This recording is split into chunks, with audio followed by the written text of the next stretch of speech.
Bueno, de lo general, hasta la clase anterior fue lo general. Ahora vamos a lo particular. Y vamos a ver, en particular, cuáles son los tóxicos que pueden afectar a la sangre, a los distintos componentes de la sangre. Entonces, esta es la unidad 5, parece.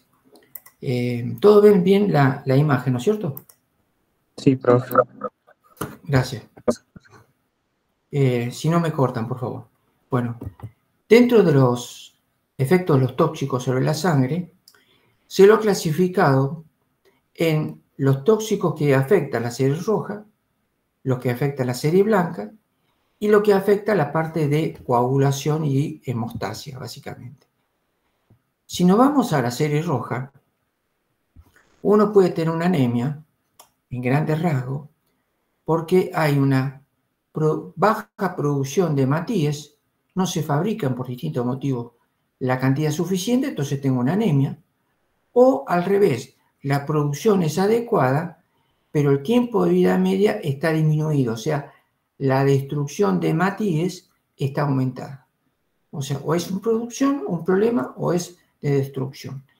En grandes rasgos, y esto lleva a una anemia. Y hay tóxicos que pueden afectar que pueden generar anemia. Entonces tenemos los tóxicos que producen alteraciones en la fabricación de los hematíes, ya sea por defecto en la síntesis del anillo porfirínico del grupo M, porque hay un déficit de folato o vitamina B12, o por una reacción impredecible o idiosincrásica. Eso es producción.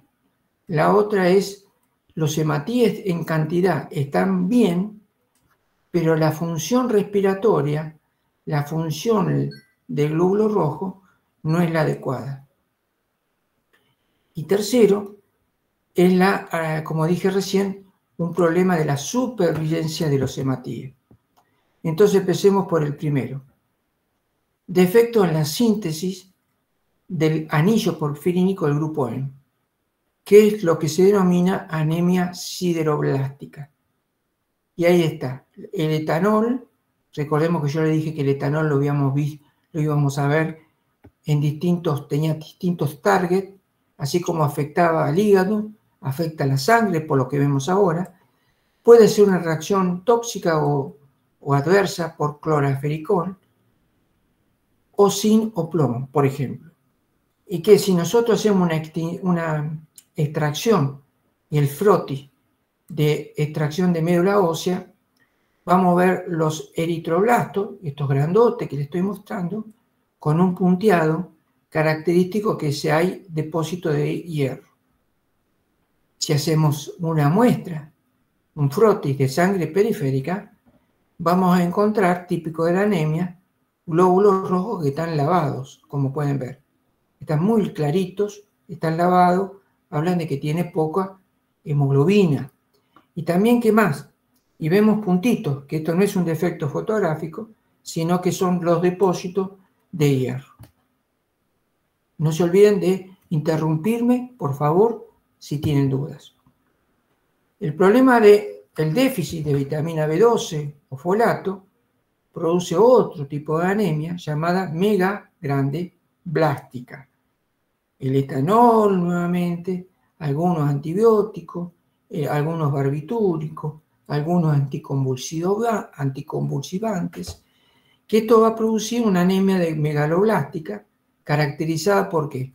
Porque los glóbulos rojos son grandotes, ¿correcto? Son densos, las dos características. Entonces podríamos suponer a lo mejor que este glóbulo rojo es el normal y este es el que está aumentado de tamaño. La reacción imprevisible produce una anemia plástica, donde hay una falta de producción de glóbulo rojo desde la médula, y esto produce los tóxicos de benceno, tetraciclina, medicamento, clorfenicol, medicamento, tetacloruro de carbono, tóxico, paratión, insecticida, que, como pueden ver, unos u otros pueden producir una anemia aplásica. La segunda alternativa es, tenemos los glóbulos rojos adecuados, pero son de mala calidad porque no producen la función que tendría que producir. La metahemoglobina aumentada es producida por la nitroglicerina, lidocaína, antibiótico, anestésico, nitritos o nitratos, algunos de ellos para la parte cardiovascular. Normalmente la hemoglobina, que tiene el hierro más 2, cuando lleva el oxígeno y se oxida, pasa a hierro más 3, y esta es la metahemoglobina, que después, cuando deja el oxígeno, hay una reducción y pasa a hierro más 2. En esta patología hay una disminución de la hemoglobina que transporta el hierro más 2, y hay un aumento, que no debería, de la metahemoglobina, que es con hierro más 3.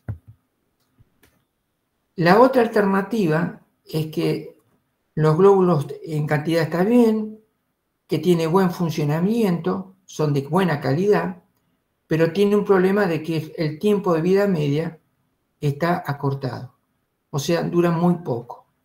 Y esto puede ser en una hemólisis oxidativa, nitrobenceno y fenol son tóxicos, o en una hemólisis no oxidativa, que es el plomo. El plomo se caracteriza porque produce una anemia, porque, como dije, está alterada la supervivencia, entonces la médula no da abasto de producir glóbulos rojos, pero se caracteriza, aparte de estos glóbulos rojos que están lavados, característicos de la anemia, vemos estos punteados basófilos característicos del plomo. Y después tenemos la famosa anemia hemolítica inmunológica, que es cuando la vimos nosotros en antibióticos, que son las personas que son sensibles, que son alérgicos a la penicilina. Consecuentemente, en una primera parte hacen reacción y en la segunda hace la sensibilización. Después tenemos tóxicos de la serie blanca, que están los efectos tóxicos que específicamente actúan sobre los granulocitos. Recordemos que los granulocitos están formados por la familia de los neutros, basófilos y eosinófilos, y que esto puede ocurrir con los pacientes que toman metotrexato, un fármaco muy común en los pacientes con artrosis.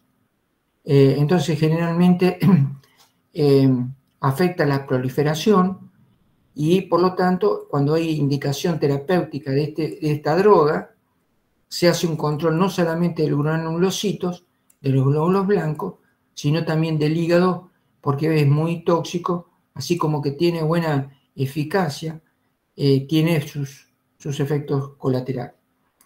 Y después tenemos los efectos sobre la función. Están los glóbulos blancos en cantidad adecuada, pero no funcionan como corresponde. El etanol nuevamente y los glucocorticoides, que ya vimos en el apunte, porque yo no lo di, en farmacología general.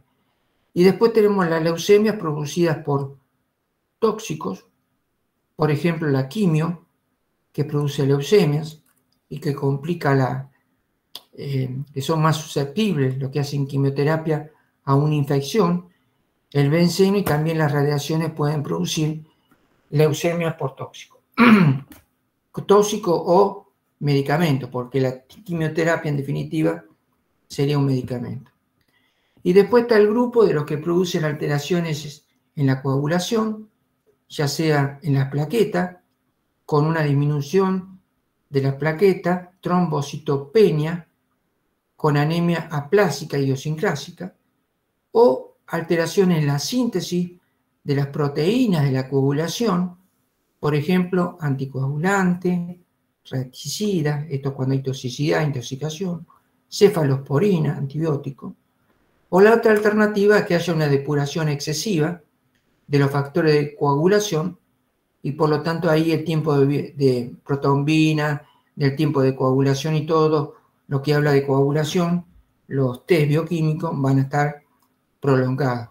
Esto es característico, puede producir por reacción a la ampicilina, a la penicilina, etc. Bueno, como ven, esta unidad es bien cortita y bien concreta. ¿Alguien tiene dudas para pasar a la próxima, por favor? No, profe, de mi parte no. No, profe. Bueno, gracias. Bueno, ahora estamos acá y ahora, a ver. Bueno, ahora de la sangre, de los tóxicos que afectan la sangre, vamos a ver los tóxicos que afectan al sistema nervioso. ¿Ahí ven todo? ¿La imagen?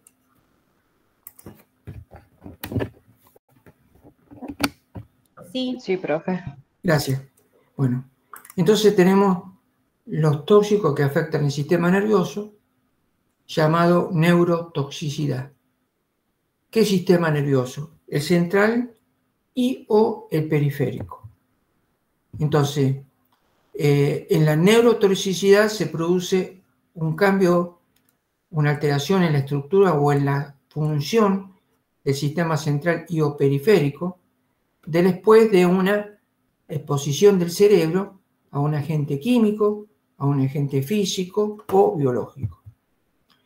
Como antecedente, y acá comenzó un poco el estudio de la neurotoxicidad, fue cuando una bebida alcohólica que estaba contaminada por un producto tóxico, esto no lo tienen que saber, sino como antecedente en el año 1930, y que por este producto que estaba contaminando la bebida alcohólica, característica en Jamaica, generó una toxicidad, neurotoxicidad, parálisis en 5.000 personas y un montón de 20 a 100.000 personas que estuvieron afectadas por la presencia de este tóxico.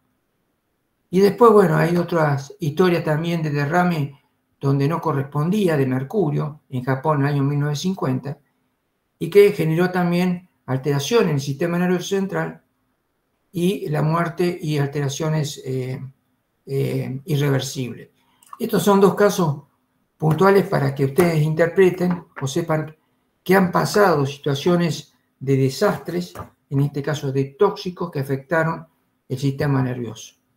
Recordando, el sistema nervioso se clasifica en central y periférico, recordando también que el cerebro recibe el mayor porcentaje de sangre y el resto se distribuye en otros tejidos. Por lo tanto, esto habla de que todas las sustancias tóxicas particularmente va a llegar al cerebro más que a otros órganos. También como repaso, el cerebro, el sistema nervioso tiene una barrera de contención, que es la barrera hematoencefálica, que hay un grupo de células endoteliales y capilares que van protegiendo al sistema nervioso, pero que esta barrera no es absoluta, quiere decir que puede estar modificada. Grandes cantidades de cafeína, por ejemplo, lo energizante, mucho los fumadores crónicos, nicotina, después el complejo de metilmercurio y cisteína también, han visto que se altera la membrana, la barrera, perdón, sustancia liposoluble, el alcohol nuevamente. Fíjense, cada vez, en cada teórico prácticamente hablamos del alcohol. Es la cantidad de órganos blancos sobre el cual actúa el alcohol. Y los barbitúricos. Esto es lo que yo decía de la barrera que hay de protección hematocefálica sobre el cerebro. Esta barrera, aparte de ser alterada por alguna sustancia, como le mencioné recién, uno puede tener un pico de hipertensión y se altera, pueden tener aumento de la concentración de soluto, menos raro, una infección importante, un accidente de auto, de moto, o durante el desarrollo puede no desarrollarse completamente durante el parto esta barrera hematocefálica. ¿Cuáles son las causas por las cuales se puede afectar el sistema nervioso? Puede ser causa química o causa física. Dentro de las sustancias pueden generar sustancias químicas, pueden generar enfermedades, pueden producir alteraciones, sustancias que están en el ambiente o a nivel ocupacional en las fábricas, las drogas de abuso o de usos clínicos como son algunos medicamentos oncológicos, y las drogas, como decía, de abuso recién como alcohol, cocaína y nicotina. Todos pueden producir un daño en el cerebro denominado neurotoxicidad. ¿Y cómo se puede manifestar eso? Puede producir efectos cognitivos, o sea, alteramos la memoria, el aprendizaje, efectos motores, puede ser que tengamos debilidad, convulsiones, parálisis, tener alteraciones a nivel sensoriales, en el estado de ánimo o en la personalidad. Ustedes saben, por ejemplo, que algunas drogas pueden producir irritabilidad, independientemente del síndrome de abstinencia que después vamos a ver. Y efectos generales a veces puede producir pérdida de apetito o de fatiga. Yendo un poquito ahora más a lo específico de la neurotoxicidad. ¿Dónde actúan o dónde pueden actuar los tóxicos sobre el sistema nervioso? Y bueno, para eso tenemos que ver la neurona, o sea, vamos como cada vez más a lo específico para entender. Una neurona que tiene una cola, el terminal, que sería el axón, con las dendritas, que esta terminación sería la responsable de eliminar los neurotransmisores que vimos en fármaco, que esta neurona puede tener no solamente una cola, sino puede tener bracitos que se pueden conectar con otras bracitos, otras dendritas de otras neuronas, que las neuronas a su vez pueden estar recubiertas por una envoltura que es de mielina, para eso está recubierta por una célula llamada célula de Schwann, que es la que fabrica la mielina, y que esta mielina permite que la conducción sea más rápida. Es como que la conducción eléctrica sea mucho más rápida si tiene mielina que no tenga mielina. Pero todavía no contesté la pregunta, ¿dónde actúan o dónde pueden actuar los tóxicos? 4 lugares pueden actuar: sobre la neurona, toda la neurona, pueden actuar sobre la mielina, fíjense, específicamente, pueden actuar específicamente sobre el axón o pueden actuar sobre la neurotransmisión. O sea, hay 4 mecanismos por los cuales se puede producir un daño. Vamos a ver uno por uno. Neuropatía. Neuropatía indica el primer mecanismo, que sería el tóxico afecta la neurona. Puede producir muerte celular o daño irreversible. No la mata, pero la deja sin función, digamos. La célula no se reemplaza, hay una pérdida irreversible, hay una injuria inicial, un daño, seguida por la muerte de la neurona. ¿Y esto quién lo produce? Lo puede producir etanol, monóxido de carbono. Monóxido de carbono cuando son grandes las cantidades de la intoxicación y por mucho tiempo, la intoxicación por arsénico, cianuro, plomo, tetacloruro de carbono. Hablamos de alcohol. Hay una situación particular de las mamás que están embarazadas y que son alcohólicas. Esto produce una neuropatía particular y muy estudiada hace años. Acá está la imagen de que cuando la mamá toma, también el bebé le llega el alcohol por esa capacidad de ser liposoluble y también hidrosoluble. Cuando hay una exposición al alcohol durante el desarrollo del bebé, esto es el desarrollo de un recién nacido normal y es de un recién nacido de una mamá alcohólica. Como pueden ver, claramente hay daños estructurales. Eso genera que ese niño va a tener un deterioro neurológico a nivel también de las habilidades motoras, a nivel sensorial, y por supuesto hay un déficit o retraso funcional con respecto al normal desarrollo, o sea que hay alteraciones motoras, cognitivas, le va a costar mucho más el aprendizaje por un problema a nivel de memoria. Y aparte de esto, se ha encontrado que hay claramente modificaciones faciales que indican que ese bebé nació de una mamá alcohólica. Vemos acá que esta neuropatía, que tiene un nombre y un apellido, esta enfermedad, se llama síndrome alcohólico fetal y que produce, como dice acá, daños a nivel de cerebro. Fíjense, deformaciones faciales, déficit en el crecimiento, retardo a nivel mental, hay defectos a nivel de pulmón, a nivel del corazón, a nivel de los riñones. Puede haber una hiperactividad, pero no quiere decir que es porque sea hiperkinético con un desarrollo normal. Hay problemas de atención y de memoria, hay una pobre de coordinación, problemas de conducta y por supuesto una discapacidad a nivel de aprendizaje. Síndrome alcohólico fetal. Y esto es lo que yo le decía. Fíjese que hay una alteración en los labios, en la forma de los ojos, en la forma de la nariz. Hay ciertas características que podría decir deformaciones faciales, consecuencia de la mamá alcohólica. Después pasamos del daño a nivel de la neurona total al daño del axón, de la colita de la neurona. Entonces, el sitio primario de la toxicidad es el axón, claro. Es axonopatía, enfermedad del axón. Se produce una degeneración de los axones, de la mielina que los rodea, pero el cuerpo celular permanece intacto. O sea, es un problema de la terminación, de la colita del axón.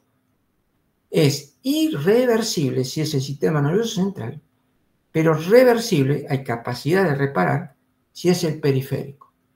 Puede ser producida por el disulfuro de carbono, acrilamida, está en el humo del cigarrillo, el oro, ésteres, organofosforado, estos son insecticidas, oxano, acrilamida, perdón, acá está repetido, y tricloroetileno. Entonces fíjense qué interesante, esto es un esquema, pero que gráficamente plantea lo que ocurre en las personas. Acá tenemos un axón, acá sería el cuerpo neuronal, un axón normal, con la célula Schwann, acá está el núcleo de la célula Schwann, que envuelve el axón. Entonces, cuando hay una toxicidad, una axonopatía, fíjense que hay como un corte a este nivel y comienza a producirse la degradación. Comienza a entrar calcio, se produce proteólisis y comienza una sudoración axonal, básicamente una degradación. Y cuando esta degradación comienza a producirse, comienzan a actuar los macrófagos, que los macrófagos serían como el basurero que nos levanta la basura. Todas las noches lo mismo, los macrófagos van a limpiar todos estos pedacitos de axones que fueron producidos, rotos, degradados por ese tóxico. Y esto un poco más de lo mismo, pero otra foto para que podamos interpretar. Tenemos el cuerpo neuronal, una persona sin tóxico sobre su sistema nervioso. Tenemos el cuerpo, el axón y el axón recubierto por la célula de Schwann. Acá sería como un ejemplo con este tóxico, que lo que produce este tóxico sería como una especie de ¿cómo se dice la lana? Ovillo, como una especie de ovillo, es un corte como una especie de ovillo del axón, se comienza a rodear, a retorcer, y finalmente cementar, y cuando está cementado, los macrófagos comienzan a limpiar. Después tenemos dimetilhexamediona, que el corte, el efecto tóxico está más arriba. Esto es un ejemplo simbólico. Este también es otro ejemplo, y este es otro ejemplo. O sea, dicho de otra manera, para pasarlo en limpio, los tóxicos pueden actuar en distintos niveles del axón, con la misma metodología. Cortan y hacen un ovillo, una especie de alteración del axón que era finito y largo, y finalmente se va seccionando hasta que llega los macrófagos y comienzan la degradación, la fagocitosis. Esto es axonopatía. Ahora pasamos a los tóxicos que tienen preferencia de hacer daño por la mielina. Entonces, sitio primario, la mielina. Produce un edema intramielínico, o sea, se entra como agua a nivel de las células de Schwann, y la remielización en el sistema nervioso central se produce en una medida limitada, o sea, hay remielinización, o sea, hay un efecto reversible, sí, en el sistema nervioso central, sí, pero limitado. En cambio, en el sistema nervioso periférico es como más activo y se puede revertir, causada por el antibiótico, el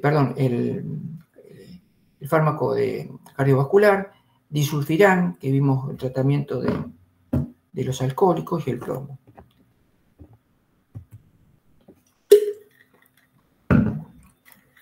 Y después tenemos la neurotransmisión, o sea, la neurotoxicidad, o sea, la toxicidad que afecta a la neurotransmisión. Entonces, el sitio primario es afectar la neurotransmisión, la transmisión del impulso nervioso.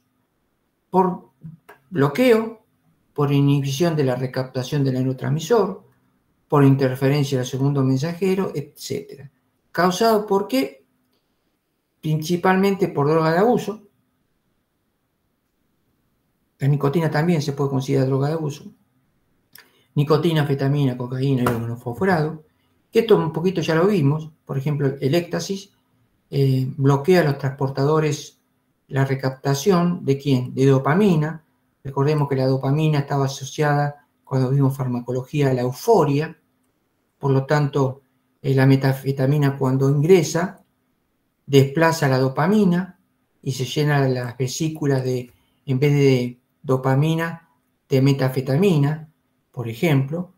Y esto hace que al llenarse la vesícula, libera sin impulso nervioso dopamina al espacio sináptico, y esto es lo que genera la sensación de euforia, entre otros efectos. La cocaína, el mismo mecanismo, la neurotransmisión de la dopamina, se bloquea la puerta del costado, o sea, el transportador de dopamina, y en este caso, en vez de metanfetamina, es cocaína. El mismo análisis que hice anteriormente. Marihuana, también hay esto un poquito más complejo, sin THC, que es el que produce efecto sobre el sistema nervioso central, es el compuesto, lo que se dice, el compuesto químico psicoactivo. THC, sin THC tenemos vesícula llena de GABA, que llega el impulso nervioso, se libera el GABA actúa sobre, ¿se acuerdan? El receptor benzoazepina, que era un canal de cloro. Llega el GABA, toca su receptor, que tiene afinidad, y permite la entrada de cloro. Y esto permite la salida de dopamina. Entonces ven por primera vez cómo un neurotransmisor modifica a otro neurotransmisor, o estimula si quieren. Así como lo pueden estimular, lo pueden bloquear. Esto es un claro ejemplo de lo que ocurre en el sistema nervioso central. En este caso hay una relación entre el GABA y la dopamina, ¿correcto? Con THC hay mayor cantidad de liberación de dopamina, pero básicamente esta mayor liberación de GABA es porque el THC se fija sobre su receptor, y al fijarse sobre su receptor aumenta la salida del GABA, y por lo tanto aumenta la sensación de euforia o la sensación de sedación, o casualidad. podríamos decir que el GABA, a través de un benzodiazepina, puede producir el mismo efecto del THC, porque no ceda. Y ahora podemos entender por qué no ceda, porque está el intermedio o el neurotransmisor que juega el papel fundamental es el GABA, el mismo que actúa con una benzodiazepina. Bueno, y para terminar esta unidad, no el teórico, tenemos un resumen de una neurona normal, célula de Schwann, mielina, perfecto. Neuropatía afecta a toda la neurona. Toda la neurona se degenera. Segundo, afecta al axón, axonopatía. Tercero, afecta a la célula de Schwann, no otra cosa, ni el cuerpo ni el axón, solo la célula de Schwann. Y toxicidad en la neurotransmisión, este axón que quiere liberar lo que tiene, o sea, sus neurotransmisores, están de alguna forma modificados. Y este es otro esquema, nunca se olviden que a mí me gustan los dibujos, para hacerla más didáctica, es lo mismo. Axón normal, neuropatía, axonopatía, mielinopatía y toxicidad sobre el sistema nervioso central. Bueno, le miro, ven si están despiertos o están durmiendo. Dejo de compartir. Bueno, mientras que preparo el otro teórico. ¿Alguna duda, por favor? Chiquita, grande, todas son importantes. De mi parte no, profe. Bueno, gracias por contestar. Bueno, lo que vamos a ver ahora, específicamente, ya me voy a buscar el cronograma, es la intoxicación por monóxido de carbono, que esto es el seminario número 2, que lo tendrían el 7 y el 8 de abril. Comenzamos hoy y lo vamos a terminar el jueves 3. Bueno, entonces, presento el teórico de monóxido de carbono.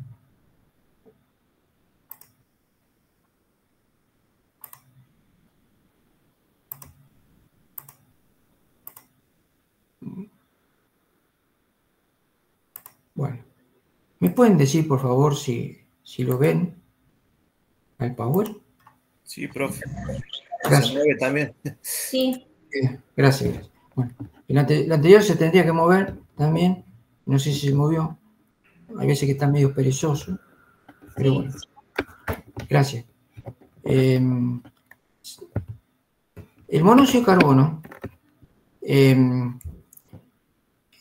la tiene todas a favor y para nosotros todas en contra.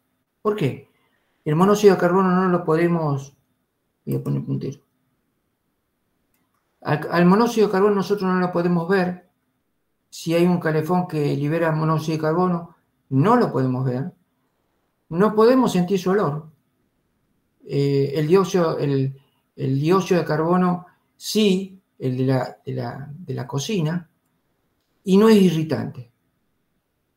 Por eso que se denomina el asesino silencioso. Puede estar entre nosotros, conviviendo entre nosotros, y no nos damos cuenta. Este gráfico que está animado está bueno porque nos dice que el glóbulo rojo, que su función, como ustedes bien saben, es la de transportar oxígeno, cuanto más aumenta uno, por ejemplo, más es la intoxicación de dióxido de carbono, monóxido de carbono, menos es el oxígeno. Mientras que aumenta uno, disminuye el otro. Bueno. Son, como digamos, parientes el monóxido y el dióxido. El monóxido de carbono es un subproducto de la quema de combustible. Siempre que hay quema de combustible, hay producción de monóxido de carbono. Dióxido de carbono es parte de nuestra vida. Eliminamos en la respiración normal y permanente, gracias a Dios, el dióxido de carbono. El monóxido es tóxico incluso a dosis baja. El dióxido es asfixiante y tóxico en dosis alta, cosa que es muy raro. Entonces nos vamos a concentrar en esta clase en el monóxido de carbono. La incidencia es subestimada. ¿Cómo? Sí, como en la Argentina siempre nos faltan papeles o datos, siempre uno piensa que no es tan común, eso se trata de decir acá, pero es muy común. Es más, diría, la lógica es más común en invierno, sí, por supuesto, pero también en verano. Puede ocurrir que el calefón está eliminando en verano. El calefón está funcionando mal, lo que se denomina quema mal, elimina monóxido de carbono, pero el departamento está todo cerrado, dije, estamos en verano, y con aire acondicionado. Entonces, siempre es importante tener un poco de la ventana abierta, estemos en invierno o estemos en verano, para recambiar el aire y por cualquier cosa que estemos en esta situación. La causa más común, por supuesto, de intoxicación son los meses de invierno. La fuente de intoxicación, ¿de dónde viene? El cuerpo humano produce una forma continua pequeñas cantidades de monóxido de carbono, pero es como un producto final del catabolismo de la hemoglobina y de los grupos. ¿Una persona puede tener niveles de monóxido de carbono? Sí, por supuesto, como dijimos anteriormente, menor cantidad y mucho menos que el dióxido. Por lo tanto, el monóxido de carbono que lo transporta la hemoglobina, que es formando la carboxihemoglobina, si alguien nos mide en este momento, van a encontrar que tenemos una cierta cantidad. ¿Es baja? Sí, por supuesto, pero la tenemos. O una situación de anemia hemolítica, sería una situación patológica, que aumenta la cantidad del monóxido de carbono. ¿Correcto? Donde aumenta la carboxihemoglobina. Conclusión, ¿tenemos normalmente cantidad de monóxido? Sí. ¿Tenemos por alguna patología que no sea intoxicación? Sí. ¿Correcto? Pero hay otra situación en particular que es el humo del tabaco. O sea que nosotros podemos ser fumadores crónicos o mi pareja, fumador pasivo, o mis amigos, o mis compañeros de trabajo, y cuando nos miden el monóxido de carbono, va a estar aumentado, no va a estar en este valor chiquito. Puede estar aumentado por el humo del cigarrillo. ¿Cuáles son otras fuentes? Y bueno, un incendio, más vale. Un incendio, todo lo que se quema, va a generar alta concentración del monóxido de carbono. Perfecto. El mal funcionamiento, que yo le dije de calefones, las cocinas también, los braseros también. Otra, los motores de los automotores, de los autos. Más de uno, actualmente no, pero más de uno ha visto los colectivos acá que eran como, eliminaban tanto humo como si estuvieran haciendo un asado arriba del colectivo. En otros países, Estados Unidos, Canadá, cuando uno va a vender su auto tiene que tener una prueba de no emisión de monóxido de carbono para vender el auto. Fíjense, o sea, qué tal se concentra, qué tal responsabilidad hay sobre el medio ambiente y las contaminaciones que pueden hacer el mal funcionamiento de los autos, ¿no? Muy interesante.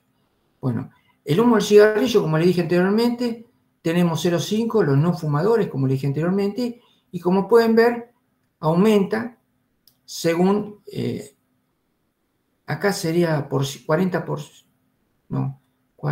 a 100 mililitros de monóxido de carbono, de monóxido. Esto es hemoglobina y esto no es hemoglobina. Como pueden ver, según la cantidad de cigarrillos, mayor cantidad de cigarrillos, obviamente que la cantidad de carboxihemoglobina va a estar aumentada.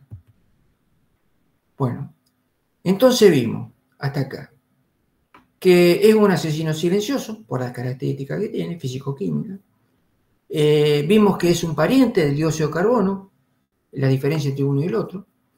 Vimos que tenemos normalmente cantidad de monóxido de carbono en nuestro cuerpo, pero que puede aumentar por una patología, anemia, puede aumentar por un cigarrillo, o puede aumentar porque estamos en una situación de incendio o de un artefacto que está en un mal funcionamiento. Bueno, la cuestión es que más allá de cuál sea la fuente, si lo tenemos cerca, el monóxido de carbono va a ingresar. ¿Por dónde va a ingresar? Obviamente que por la parte inhalatoria. Y cuando pasa por los alvéolos, ingresa sin ningún problema al torrente sanguíneo, a todas las autopistas que tenemos, viajando con la hemoglobina. La absorción pulmonar de monóxido de carbono es directamente proporcional ¿a qué? A la concentración en el ambiente, obvio. A mayor dosis, ¿se acuerdan? Relación dosis-tiempo. A mayor dosis, mayor es la concentración que vamos a tener en sangre. Segundo, la velocidad de ventilación por minuto. Ahora vamos a ver el caso del bombero, con un gráfico para que no se olvide. Y tercero, repito ese tema de que yo le dije anteriormente, dosis-tiempo, el tiempo de la exposición. Por lo tanto, cuando hay un incendio y tenemos un foco de generación de monóxido de carbono en ese incendio, los bomberos rápidamente, o uno, si está consciente, rápidamente tiene que salir del ambiente. ¿Para qué? Para cortar la entrada de monóxido de carbono y para que el tiempo ya se termine en la entrada de monóxido de carbono. O sea, para disminuir la concentración y el tiempo de que la exposición. Bueno, se absorbe, dijimos rápidamente, en la sangre y tiene una ventaja con respecto al dióxido de carbono, perdón, a la hemoglobina, al oxígeno. Tiene una ventaja. El monóxido de carbono se une mucho más rápidamente que el oxígeno por la hemoglobina. Repito, el dióxido de carbono y el oxígeno compiten por la hemoglobina. Es decir, compite por el colectivo que tiene solamente un asiento. O sube el monóxido de carbono o sube el oxígeno. Pero siempre el monóxido de carbono le gana al oxígeno porque tiene 200 a 200 veces, 250 veces más afinidad el monóxido que el oxígeno. Entonces siempre le termina ganando en esa lucha. ¿Quién sube primero al colectivo? Que es la hemoglobina, sube el monóxido de carbono. Y cuando se sube el monóxido de carbono, baja del colectivo al oxígeno. Y se transporta el monóxido formando carboxihemoglobina.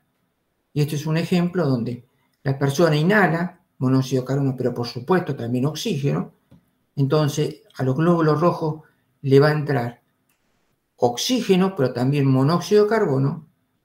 Y en la competición van a tener un glóbulo rojo que tiene mayor cantidad de monóxido de carbono, por eso que no están cambian el color tan vivo, porque tiene menor contenido de oxígeno, mayor cantidad en la intoxicación, como dice acá, de monóxido de carbono.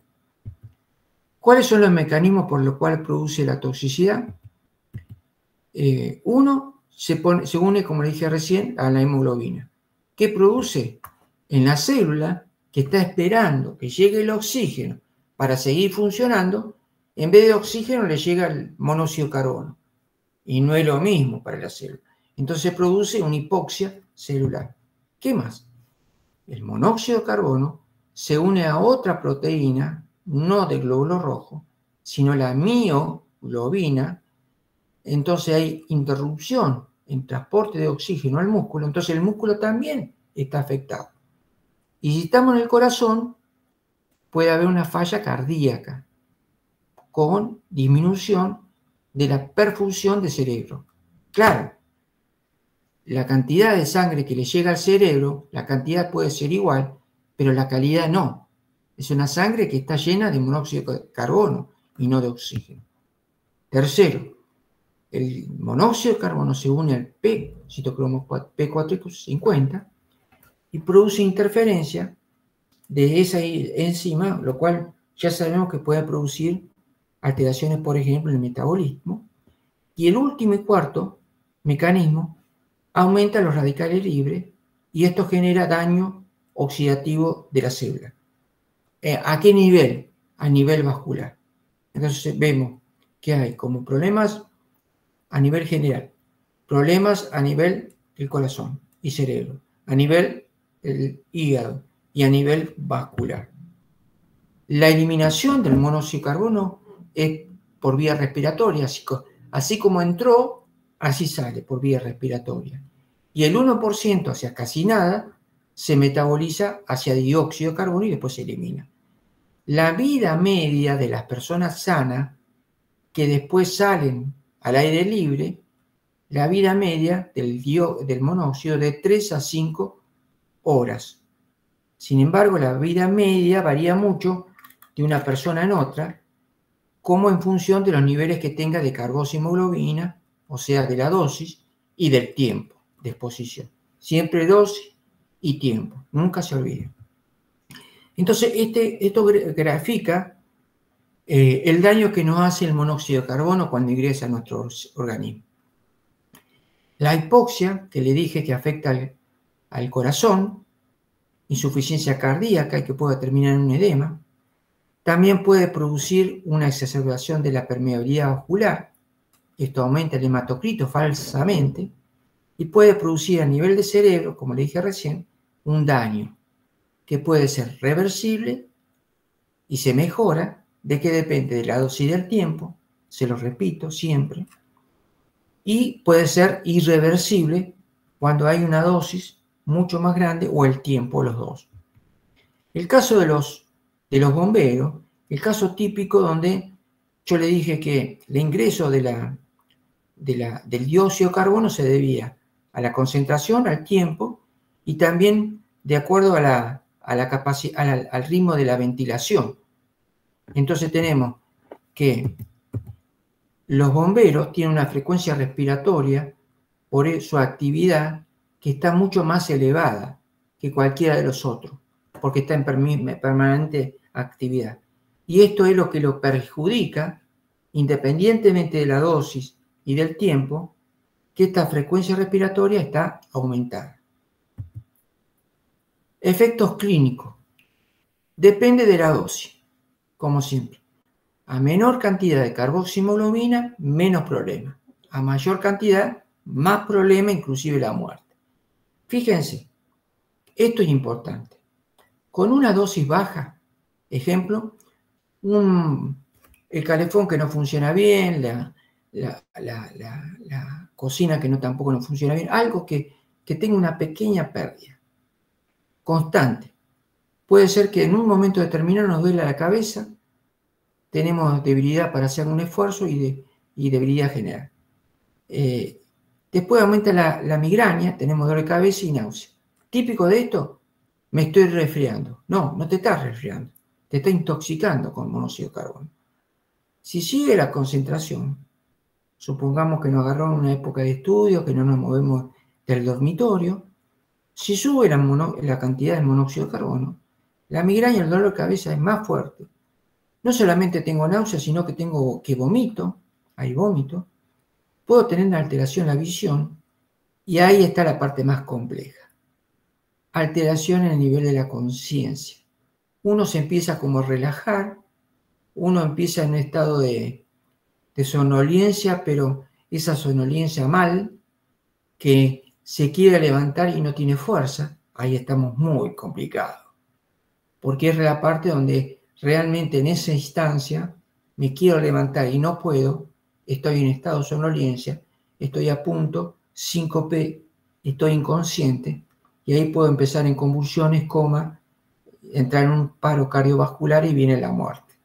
O sea que, dicho de otra manera, desde mi punto de vista, cuando uno siente la imposibilidad de moverse, ya ahí y no puede pedir ayuda, ya estamos en el peor de la situación.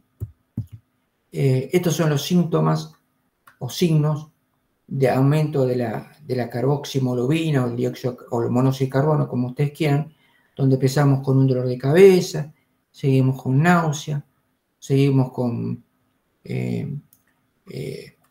mareos, estamos colapsando, acá es lo que yo decía, y podemos llegar a perder la conciencia. En esta situación la parte más crítica. Bueno, síntomas, bueno, acá está caracterizado por cada uno de los órganos que pueden afectar, son los daños que pueden generar. Hay una parte de ruptura a nivel de músculo, y por lo tanto la mioglobina, como se rompe el músculo por esta mala calidad de la sangre, tenemos mioglobina en orina, ¿correcto? Digo esto antes que me olvide porque ahora vamos a ver las pruebas de laboratorio. Los síntomas son numerosos e inespecíficos, desgraciadamente, y la toxicidad aguda muchas veces se confunde para uno, para el médico, o para los dos, con un síndrome viral, porque estamos en esta época de invierno y seguro que uno tiene una gripe. ¿Cuáles son los síntomas comunes y los menos comunes? Después lo leen tranquilo. Y acá nos tenemos que concentrar y esto lo tiene que recontra saber.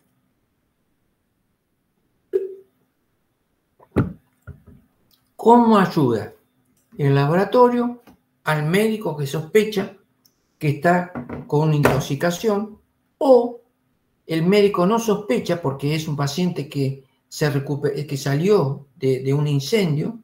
Entonces, obviamente, si está mal es porque está intoxicado, pero bueno, quiere saber qué tal grave está, entonces necesita el laboratorio. ¿Cuáles son las pruebas? Uno es medir, obviamente, la carboxihemoglobina. Se puede hacer por los medidores de gas, los autoanalizadores, los oxímetros, donde se puede tomar una sangre venosa, la más común, o una arterial. La carboxihemoglobina alta, superior al 10% del valor normal, confirma que el diagnóstico, o sea, usted está intoxicado por monóxido de carbono. Es importante saber que vamos a encontrarnos con valores elevados en los fumadores crónicos, motivo por el cual tenemos que saber que ese paciente del cual le vamos a tomar una muestra de sangre, si puede responder, preguntarle si es fumador crónico y qué tanta cantidad de cigarrillo fuma. Y por supuesto, importante considerar el tiempo de exposición al momento de la toma de la muestra. En un estado inicial, corresponden a cierta cantidad de hemoglobina que va de 12 a 25. Esto hablando de intoxicación, no valores normales. Después ustedes quieren ver los valores normales que le dije, estos valores son muy altos.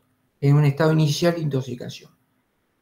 Si seguimos la intoxicación, porque seguimos incorporando monóxido de carbono, tenemos una clínica ya más importante y por supuesto una carboxihemoglobina más elevada. Y cuando entramos en un estado de coma, por supuesto la carboxihemoglobina, fíjese, podríamos decir que los glóbulos rojos, la mitad transportan monóxido de carbono, la mitad de la sangre, y la otra mitad oxígeno. O sea, obviamente que el cuerpo va a estar en un estado de shock por la mala calidad de la sangre, en el sentido que transporta poca cantidad de oxígeno. El otro tema, el otro análisis, es la glucemia. ¿Por qué? Porque si nosotros hablamos de que estamos en un estado de inconsciencia previo al coma, esto puede estar indicado que estamos con una hipoglucemia. Por eso, para descartar eso. A menos que, repito, el médico reciba una persona que es socorrida, rescatada de un incendio. Si no, hablamos de una persona que tiene mal funcionamiento del calefón, entonces es importante, y dice, doctor, me duele la cabeza, bla, bla, bla. Entonces, el médico sospecha que puede haber intoxicación, entonces la glucemia, es importante medirla para detectar una hipoglucemia y que uno tenga dolor de cabeza y todos esos síntomas de una baja de azúcar. Los gases en sangre arterial pueden mostrar acidosis metabólica, normal a la presión de oxígeno o normal bajo. La hemoglobina con oxígeno, la saturación se calcula a partir de la presión de oxígeno. El lactato es muy importante porque niveles altos e indicador de daño tisular. Que si ustedes recuerdan este esquema que les mostré, van a encontrar el porqué de cada prueba de laboratorio en general. Entonces estamos con daño tisular. Lactato. La enzima cardíaca también, porque indica que hay daño tisular a nivel del corazón. La orina completa, por este tema de la mioglobina en orina, que esto es característico de que hay destrucción a nivel de músculo. Correcto. Esos serían los análisis más importantes, los más específicos para ayudar al médico para confirmar o no intoxicación por monóxido de carbono. El monóxido de carbono se puede medir con aparatos especiales. Estos que son especiales son como la pipeta, pero obviamente con otro funcionamiento, que mide el monóxido de carbono expirado, el que elimina uno. Y por supuesto están los analizadores de gases, los autoanalizadores, que midiendo, la mayoría tienen capacidad para medir el porcentaje de la carboxihemoglobina. ¿Cuál es el tratamiento? Y si hay una fuente de monóxido de carbono, retirar inmediatamente de ese lugar, de ese espacio donde hay producción de monóxido de carbono. Bueno, esto es el tiempo de vida media, de 4 a 0 horas cuando lo sacamos del aire ambiente, en un aire limpio, pero hay veces que se genera donde el paciente no está muy bien, entonces se le agrega la máscara de oxígeno, la común, para que haya un tiempo de vida media diferente. Es como colocar un chorro de oxígeno para que haya un desplazamiento del monóxido de carbono de la hemoglobina. Y hay casos especiales de que ese chorro de oxígeno sea recontra más fuerte, o sea, una mayor presión, llamado oxígeno hiperbárico. Entonces tenemos, el tratamiento es primero sacar la víctima de la fuente de producción de monóxido de carbono, y después viene la oxigenación, que tenemos dos alternativas, o el oxígeno común para nosotros, o el oxígeno especial, este oxígeno hiperbárico. Hiperbárico, nada que ver los ovarios.